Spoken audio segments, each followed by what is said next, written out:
profesión.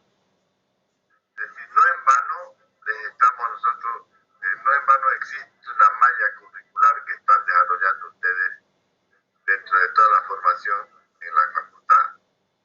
Están en el tercer semestre y hay 5 o 6 asignaturas fijadas en este semestre, que no es simple y llanamente para vencerla, es decir, sacar la nota aprobatoria y luego olvidarse.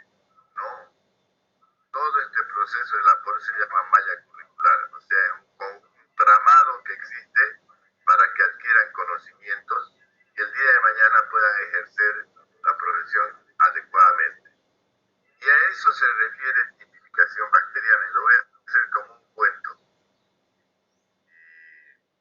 Y por cuidado con el género, esta vez voy a, como es minoría Córdoba Pablo, voy a utilizar a Córdoba Pablo en lugar de Luzbel o de Rebeca, creo que es el nombre de Concepción. Ya, imagínense que ya se han titulado, que ya llegó el año 2025, me parece que van a salir ustedes. Y se han titulado y resulta de que un señor que tiene una lechería se encuentra con un problema de salud grave en sus animales y dice, debo consultar a un médico veterinario. Y me han informado que el doctor Pablo Córdoba es un especialista en enfermedades de vacas lecheras. Me han dado su teléfono y me voy a contactar con él. Entonces contacta al profesional y le dice, sí, perfecto, ¿y cuál es el problema que tiene usted allá? Mire, doctor, yo tengo un gato lechero que cuido mucho, me preocupo de su salud, pero desde hace algo así como unos 20 a 30 días, sobre todo las vaquillonas, las que van a entrar en reemplazo de las que salen por disminución de producción de leche, han comenzado a abortar. Y si bien fue un aborto al principio, hoy me informa mi vaquero que hay 3 animales que han abortado. Y yo desearía no solo una pérdida económica, sino un problema grave porque al parecer la enfermedad se está difundiendo entre los animales y eso me causa cada vez más dolor de cabeza y más preocupación.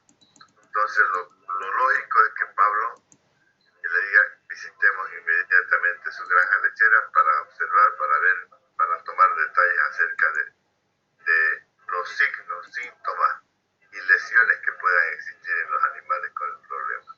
Entonces van a la granja lechera, de seguro hay un encargado del manejo de la lechería, generalmente un capataz o un entendido, y con él se va a referir prácticamente Pablo. Con el dueño, muchas veces el dueño más se fija por teléfono de manejar su lechería y otra gente la que maneja. Hay que hablar con quien está directamente manejando a los animales.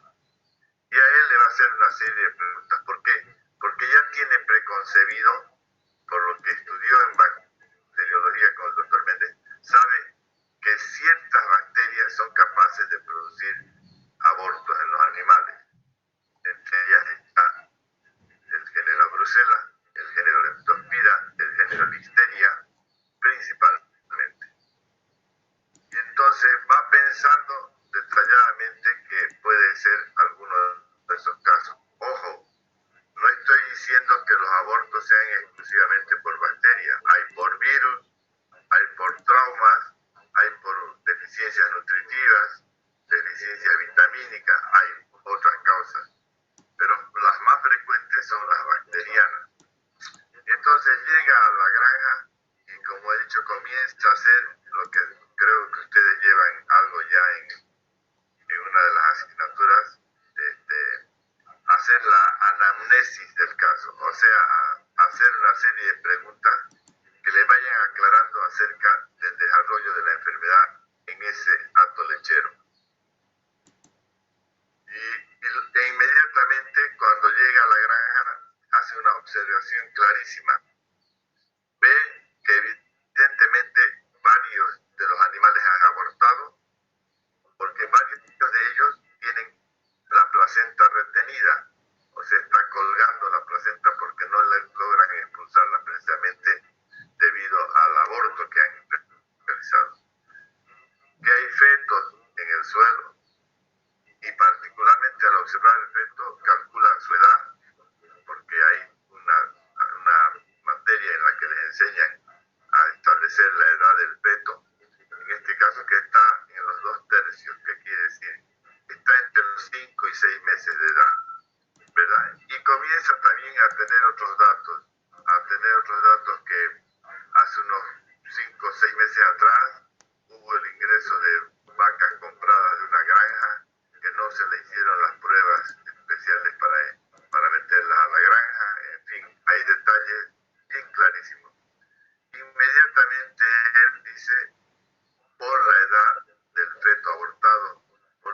esa conclusión es un diagnóstico clínico basado en su experiencia y sus conocimientos que hace el compañero Pablo, ¿ya?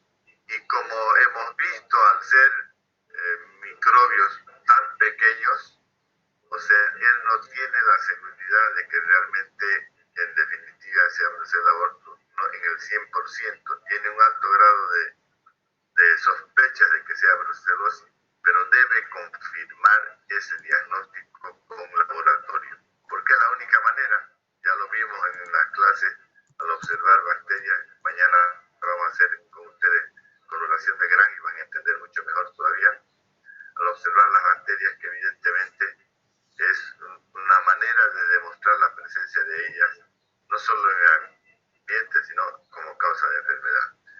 Y ahí se inicia el proceso de tipificación bacteriana o marcha bacteriológica. Cuando el profesional de campo, el médico veterinario clínico, decide tomar la decisión de diagnosticar certeramente la enfermedad. Y eso es como el uso del laboratorio. Y aquí se aplica lo mismo que decía Koch en sus 4 postulados. Primero que nada, la bacteria patógena está en los animales enfermos, no en los sanos. El segundo, a partir de muestras de los animales enfermos, se debe cultivar la bacteria en el laboratorio. El segundo. Entonces, ¿qué es la decisión que toma? Sacar muestras, tomar muestras de esos animales enfermos, de los abortos, para remitirlos a un laboratorio. Y en el caso de brucelosis, es ideal el líquido amniótico, que puede estar todavía eliminando la vaca que abortó a través de su vulva. Es fundamental un pedazo de placenta, pero mucho mejor es utilizar uno de los fetos abortados, adecuarlo bien en una caja de isopor, o sea, de plastofor, con hielo, para mandar el feto completo al laboratorio. También es indispensable que tome muestras de sangre de los animales abortados y de los sanos, en este caso. Y además de enviar todas esas muestras, debe hacer una historia clínica con todos los datos y con toda la opinión que él tiene, poniendo inclusive desde el nombre de la granja, el dueño de la granja, la fecha en que realizó la visita, las características de la enfermedad, es decir, todo detalle importante. Y al final concluir en un lugar: estoy sospechando de brucelosis en este ganado. Entonces, ¿por qué razón? Porque en el laboratorio no hay una varita mágica para diagnosticar enfermedades. Quítense eso de su cabeza. En el laboratorio se hacen los procesos en función a la guía importante que es el médico veterinario de campo. O sea, la observación de él, su experiencia, sus conocimientos en cuanto a las enfermedades, le permite concluir que se encuentra, debido a los signos, a los síntomas, a las lesiones, a las características de la enfermedad, le permite a él decir que estamos frente a un caso de brucelosis. Y entonces, con todos esos datos más las muestras, se envían al laboratorio. Y en el laboratorio, el primer paso que se hace es recibir las muestras y leer esa historia clínica que mandó el colega de campo. Cuando trabajaba yo en Lidiver, hace muchos años ya atrás, pero he trabajado 32 años en el Lidiver, me enfermaba cuando algún colega me mandaba muestras y me decía: a ver qué encontrás. La expresión es como decir: busca una aguja en un pajar. O sea, reitero, en el laboratorio no hay equipos donde uno meta la muestra por un lado y por el otro lado le salga la enfermedad.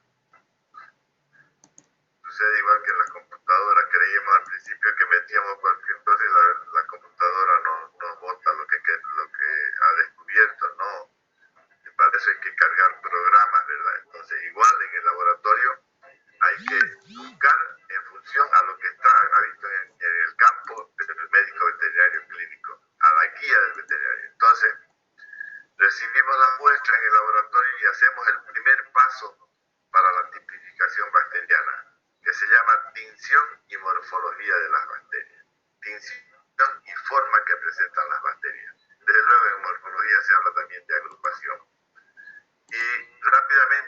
al recibir las muestras se lee la historia clínica y ahí inmediatamente dice, él tiene como diagnóstico presuntivo brucelosis.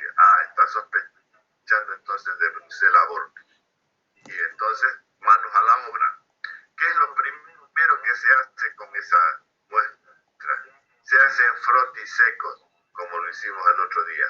O sea, a partir de ese líquido amniótico, a partir de partes de zonas importantes de la placenta, pero sobre todo en el caso de brucelosis, del contenido estomacal del feto. Es decir, se hace una punción con una jeringa y se saca contenido estomacal del feto porque allí abundan enormes cantidades de la bacteria.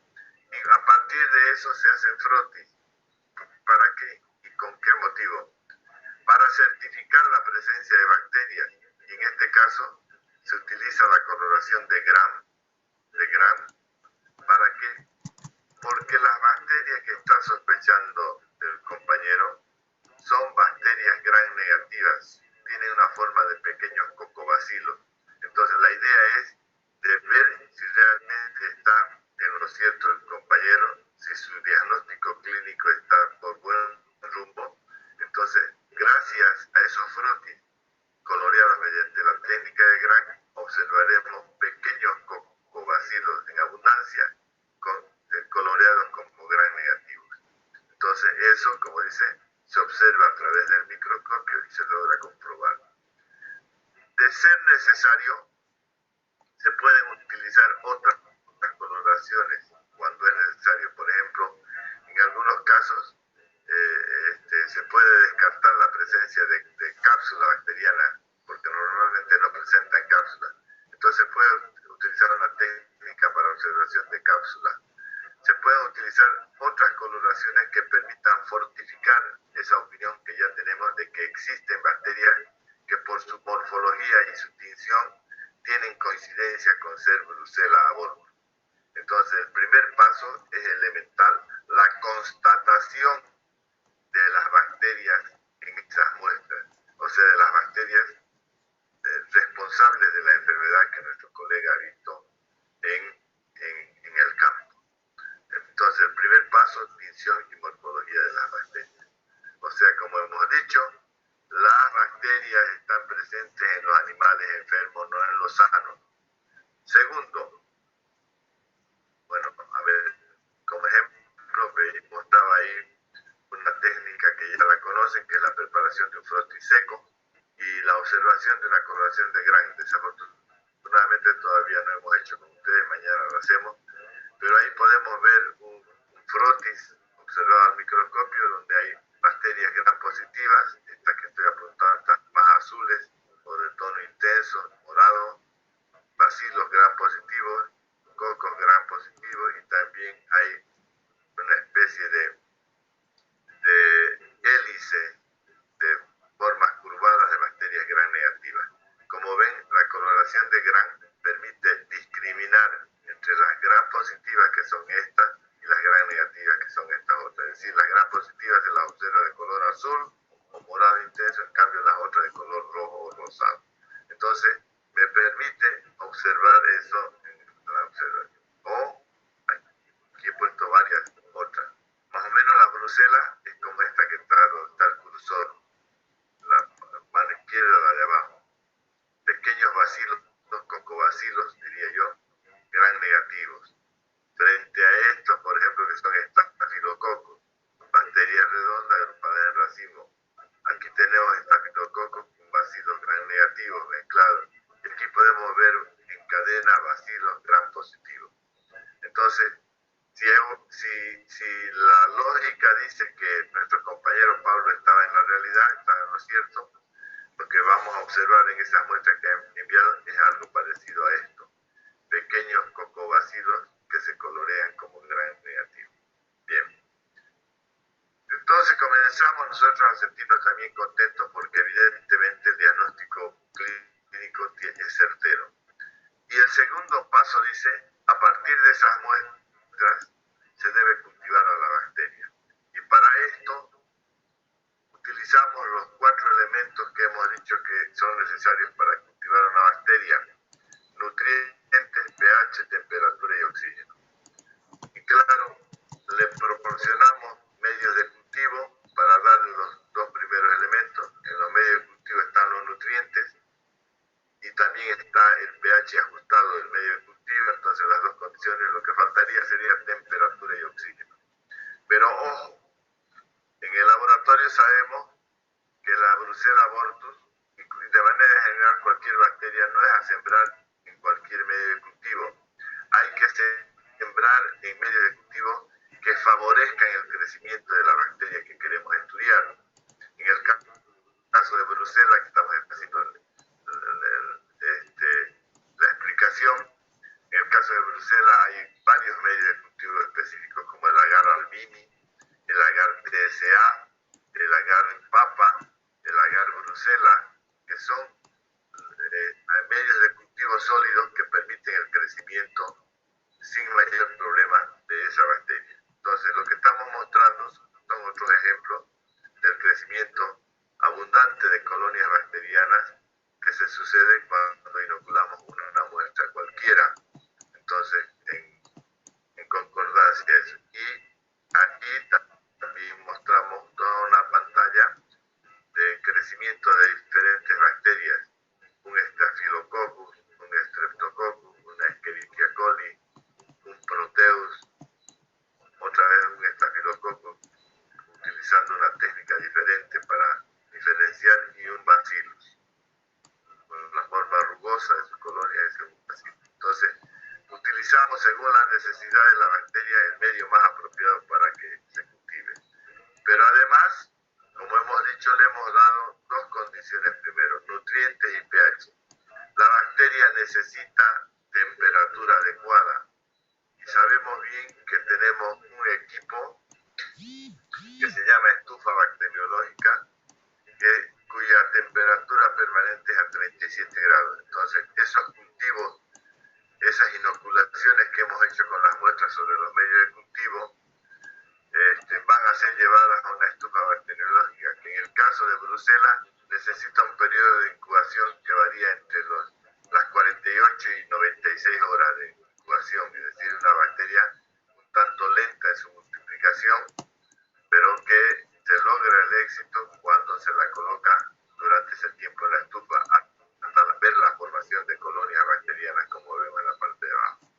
Pero además, no olvidar que el cuarto elemento es oxígeno. En este caso son bacterias aerobias y por tanto necesitan oxígeno. Y el oxígeno, ¿de dónde lo obtienen?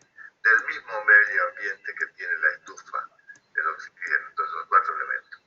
Y luego de transcurridas 48, 72 o 96 horas, vamos a ver la presencia de crecimiento como colonias bacterianas, como lo estoy mostrando en la parte de abajo, o como lo mostré en esta lámina. Todos estos puntos que se ven, inclusive aquí la hemólisis de estos puntitos, todos estos circulitos son colonias bacterianas. Y recuerden bien que he dicho que una colonia bacteriana es el resultado de la multiplicación de miles de veces de una célula hasta formar esa colonia que es visible a simple vista. Entonces, obtenemos el crecimiento por la observación de colonias bacterianas.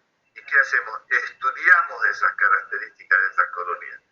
Si vuelvo a la parte de atrás, en este caso diré que colonias de tamaño mediano son circulares, son convexas, porque tienen una elevación en el centro, son lisas y brillantes, es decir, cada bacteria que son diferentes, estas colonias son diferentes a esta, por ejemplo. Aquí son tanto rugosas, de bordes espinosos, puntiagudos, que tienen un aspecto de algodón, etcétera, etcétera. Es decir, o también aquí, por ejemplo, el Proteus tiene esa característica en sprit, le dicen los ingleses, de desarrollar sus colonias como en olas, o sea, la bacteria se desarrolló aquí y poco a poco se va difundiendo en olas, que es característico del Proteus. Entonces, esas características que presentan las colonias bacterianas también las estudiamos, porque también en el caso de Brucella tiene algo especial. Y luego a partir de esas colonias hacemos nuevamente frotis. O sea, hacemos frotis y de preferencia los coloreamos mediante la técnica de Gram. ¿Qué es lo que buscamos con esto? La constatación de que hemos cultivado las mismas bacterias que observamos al principio a partir de las muestras llegadas del campo. O sea, observamos nuevamente los clásicos cobacilos gram negativos. Y eso es importante. Y cuando ya tenemos ese cultivo puro, cuando ya tenemos aislada la bacteria, comenzamos a trabajar en pruebas en cultivos diferenciales, es decir, pruebas que favorezcan el desarrollo de esta bacteria y que nos permitan detectar transformaciones bioquímicas, sobre todo en hidratos de carbono. Es decir, basándonos en esas transformaciones, vamos finalmente a identificar que evidentemente es Brucella aborto. Entre las principales pruebas tenemos la prueba de coagulasa, que es una prueba que se detecta una enzima llamada coagulasa presente en estas bacterias. Se hacen a través de una prueba en tubo o en lámina o portaobjeto. Es una prueba sencilla utilizando el plasma sanguíneo del conejo y poniendo en contacto con las bacterias aisladas. Si tienen coagulasa, producen un coágulo del plasma sanguíneo.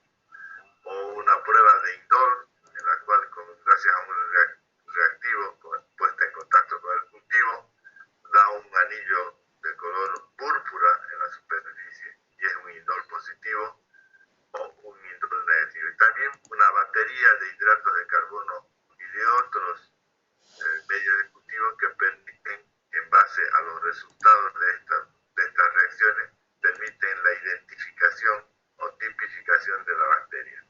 En otras palabras, en muchos casos, estos dos pasos logran la identificación o tipificación de la bacteria. O sea, como vuelvo a explicar, el primer paso es tinción y morfología. El segundo paso, es características culturales del cultivo, todo el proceso que he indicado, ¿verdad? Entonces, gracias a esto se puede llegar al proceso de tipificación bacteriana. Y me olvidaba, en algunos casos, en el caso de Brucella, no es recomendable este paso, pero en otras enfermedades sí. ¿Por qué en el caso de Brucella no es recomendable? Porque los animales brucélicos no se les puede hacer tratamiento. Un animal brucélico se debe enviar al matadero, porque el tratamiento es muy largo y es difícil lograr resultados satisfactorios, ¿verdad? Entonces, en el caso de Brucella, y me olvidaba decir, la brucelosis es una enfermedad que restringe la reproducción animal. ¿Por qué? Porque la bacteria ataca el sistema reproductivo de los animales. Por eso es que produce aborto en las hembras y en los machos produce inflamación de los testículos. O sea, es una enfermedad que afecta al sistema reproductivo de los animales. Y en brucelosis, reitero, no hay tratamiento para, por lo menos en la especie animal bovina, en la equina, en la caprina, pero sí en el caso de cachorros, de perros, porque hay también una Brucella canis que produce la brucelosis igual en caninos.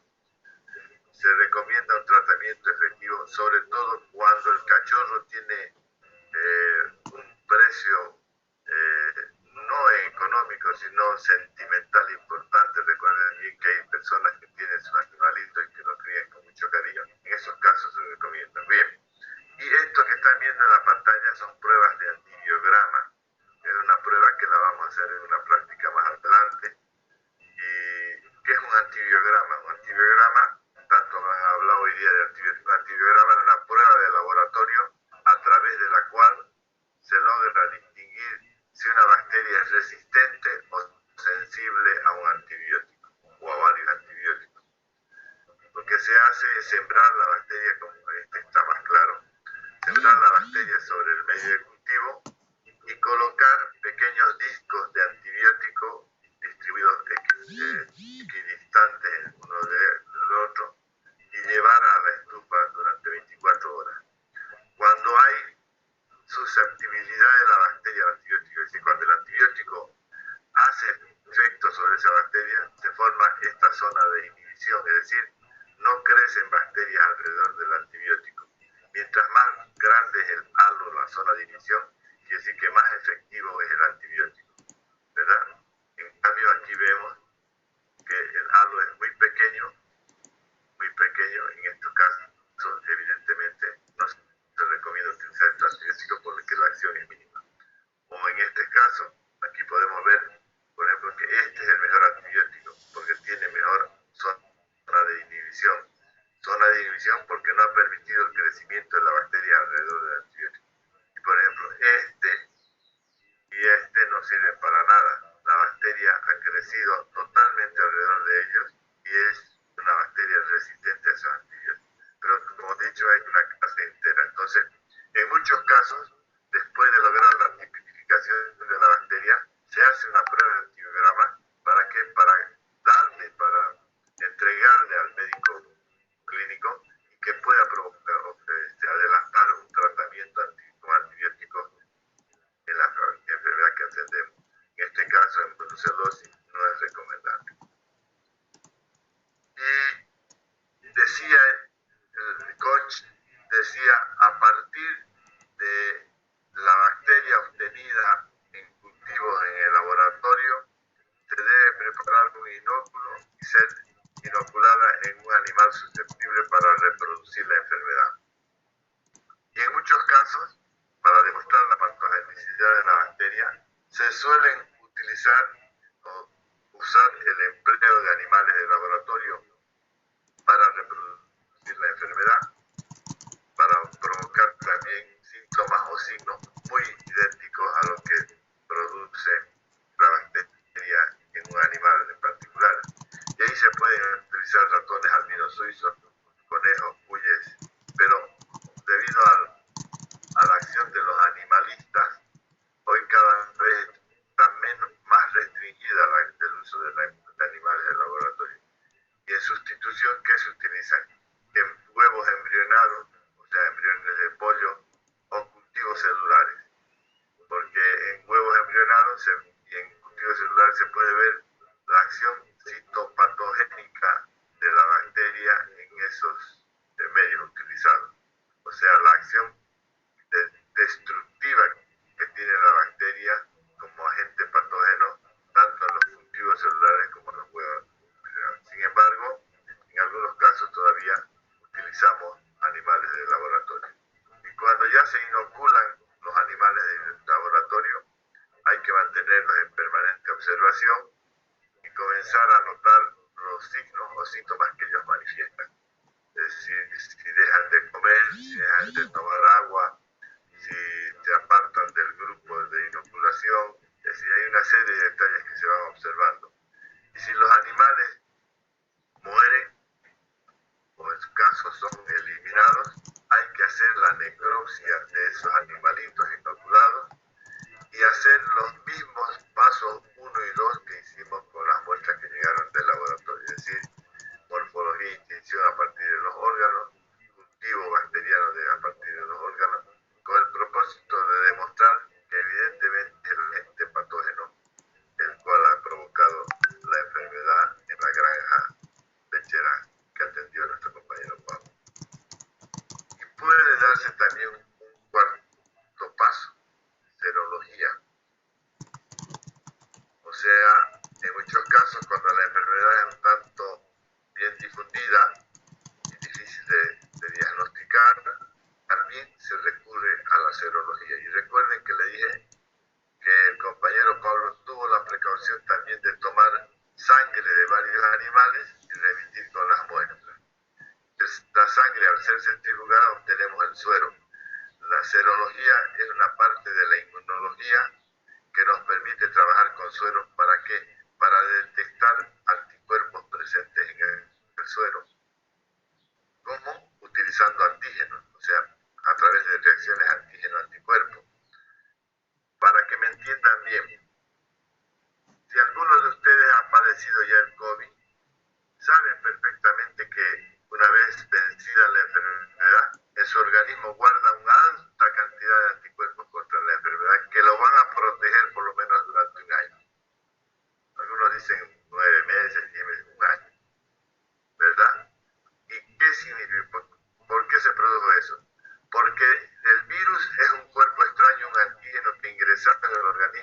persona, no solo que la enferma, sino que la persona, su organismo, comienza a reaccionar frente a la presencia de ese cuerpo extraño formando anticuerpos, ¿verdad? Y estos anticuerpos permanecen en forma estable en el suelo y el plasma sanguíneo de las personas, o también entre los animales.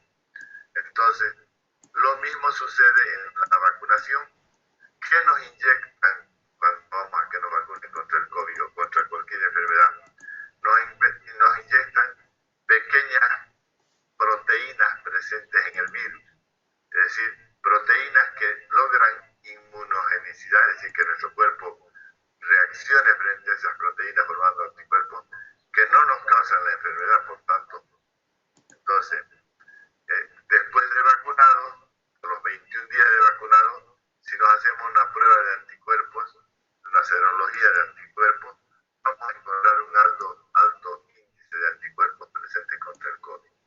Y como decía la compañera, esos anticuerpos con el tiempo van bajando, van declinando. Por eso es que ahora se habla de una tercera dosis que permita nuevamente elevar esa cantidad de anticuerpos, y esa cantidad de anticuerpos permite atender, en un caso de enfermedad, en caso que nos infectemos con el virus, esos anticuerpos juegan un rol preponderante al no permitir que la enfermedad se agrave.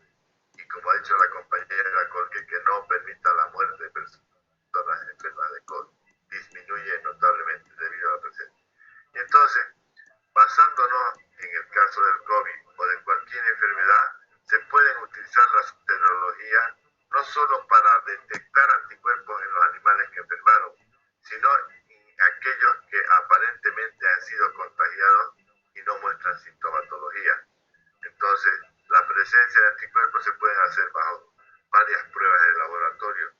Tenemos abreviación, esto significa inmunofluorescencia, inmunoelectroforesis, inmunodifusión en gel de agar, fijación de complemento, hemoaglutinación, inhibición de la hemoaglutinación, aglutinación macroscópica y microscópica, pruebas ELISA, pruebas de PCR, en fin, hay diferentes pruebas basadas en la unión antígeno-anticuerpo, es decir, si este antígeno ingresado al organismo produce anticuerpos de esta naturaleza, ellos tienen una alta homología, es decir, se reconocen entre ellos cuando se los juntan, porque tienen puntos de conexión química, y entonces un antígeno que entra en contacto con el anticuerpo al cual dio lugar a su formación, cuando son puestos bajo diferentes pruebas, estos se juntan, se unen y forman un complejo, una reacción antígeno-anticuerpo que es visible a través de varias pruebas. Y estas pruebas permiten obtener resultados a veces en minutos o en horas, adelantándonos grandemente en el diagnóstico de la enfermedad. Por ejemplo, en el caso que nos explicaba, que les explicaba y hacía yo la simulación, diríamos. Otro tema, otro diagnóstico que se puede realizar del acto total lechero es tomar de la leche del día una muestra del tanque enfriador, tomar una muestra para hacer una prueba de anillo en leche, se llama, para el diagnóstico de brucelosis. ¿Cómo se hace la prueba? Se toman unos 20 a 30 a 50 ml de leche, se llevan al laboratorio y allí se hace esta prueba. Se colocan 5 ml de la leche, esta prueba también la vamos a realizar en una práctica. Se colocan 5 ml de la leche en un tubo de ensayo y se le adiciona el antígeno contra brucelosis, que no son otra cosa que brucelas muertas, coloreadas de color lila, como vemos en la pantalla. Y luego de unos minutos de reacción, si hay brucelosis en el acto, se va a formar lo que vemos aquí. Se va a formar ese anillo en la superficie donde está la grasa de la leche. ¿Y qué nos indica eso? Que en la leche hay anticuerpos contra brucelas. Es decir, que las vacas que dan esta leche están con problemas de brucelosis. ¿Por qué se forma el anillo? Porque el antígeno que le hemos echado a la leche, aparte de la leche se le echa antígeno, ha encontrado los anticuerpos y se han unido formando este anillo característico. En cambio, una leche negativa es como la que observamos en los restantes 6 tubos, que se puede ver reacción como esta, en la cual aquí quiere decir que solamente está el antígeno y no hay anticuerpos. En cambio aquí están ambos, de los anticuerpos en la leche y el antígeno que fue vaciado en una cantidad mínima para buscar esta reacción característica. También trajo sangre, dijo el compañero, y podemos hacer pruebas tan sencillas en cuestión de 4 minutos. Esta prueba en placa se llama para brucelosis. Aquí vemos un caso positivo, me está indicando que este animal tiene abundante cantidad de anticuerpos. ¿Por qué razón? Porque al colocar el suero del animal con el antígeno, se forman esos grumos, se forman esas aglutinaciones macroscópicas que se pueden ver frente a una negativa en la cual sobre el suero se pone el antígeno, pero al no haber anticuerpos en el suero no hay con quién se una y se forma una parte homogénea. O en una prueba de rosa de bengala, como vemos en la parte de abajo, un caso negativo y un caso positivo. En este caso solo está el antígeno, no hay anticuerpos en el suero del animal y por el contrario sucede en otro. Entonces hay métodos que complementan la serología, no solo da resultados inmediatos, sino que complementa el diagnóstico que hacemos en el laboratorio.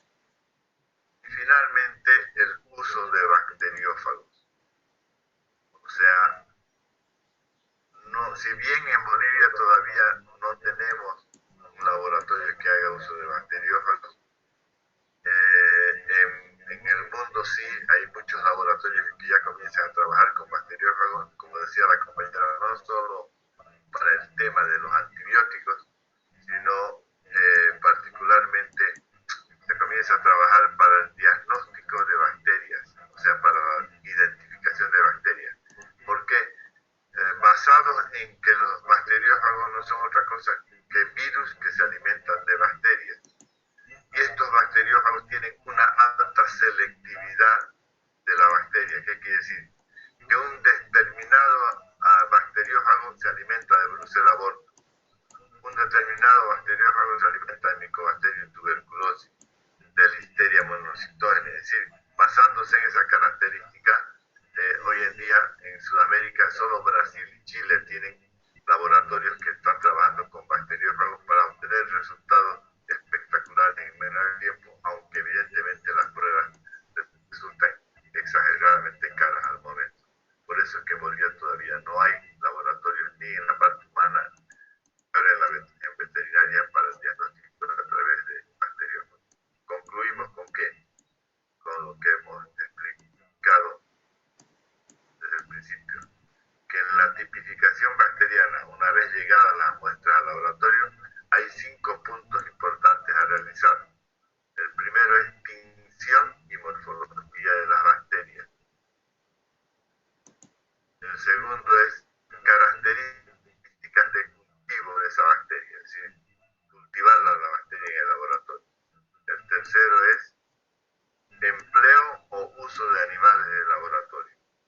El cuarto es serología y finalmente el uso de bacteriófagos. Son 5 pasos importantes a través de los cuales se llega a la tipificación bacteriana. Para decirle al colega Pablo, evidentemente usted su diagnóstico clínico fue perfecto, tan cierto, la bacteria que está provocando esos abortos en esa granja es Brucella aborto, a la cual hemos logrado aislar y tipificar. Tengo tiempo. Tengo cuántos minutos para preguntar.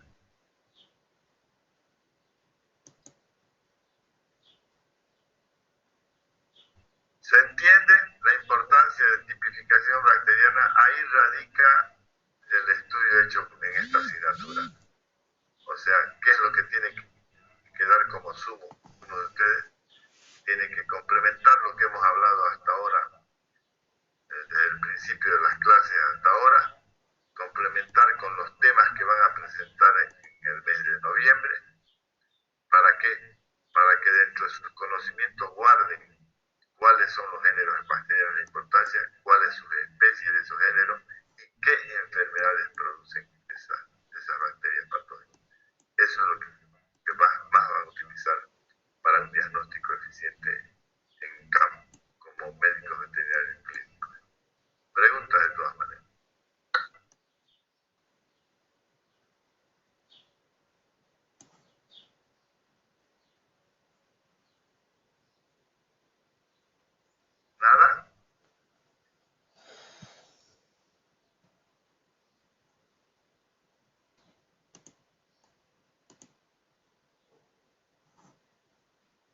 Nadie.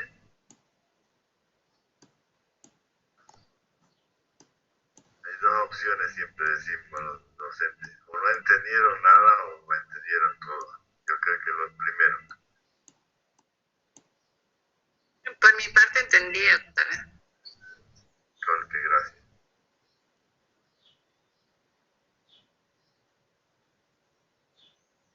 Bueno, tengo la clase que viene con el otro grupo. Si no hay más preguntas, como mañana nos vemos. Mañana voy a llevar la lista ya de los temas y la fecha de presentación de los temas. De todas maneras, antes de los temas que expongan ustedes, nosotros vamos a hacer una demostración. Me refiero a mi persona y también a Maya va a hacer una demostración de cómo es la presentación y Maya es la encargada. Por ejemplo, si a Col que le ha tocado, ¿qué tema le tocó? ¿Sabe ya Col qué tema le tocó o no? Ya lo envío, pero todavía no pude descargarlo, doctora, es que tengo memoria llena. Voy a eliminar algunas cosas y para poder verlo. Ya le envió Maya. Ya les envió entonces ya. Así lo le tocó. Bacillus, uy, lindísimo, porque ahí está Bacillus anthracis, un tema hermoso y lleno de información. Hay algunos que tienen mayor información que otros. Bueno, de todas maneras ya mañana Maya le llevo ya con las fechas, todo para que les haga conocer, ¿ya? Está bien. Bueno, gracias Maya.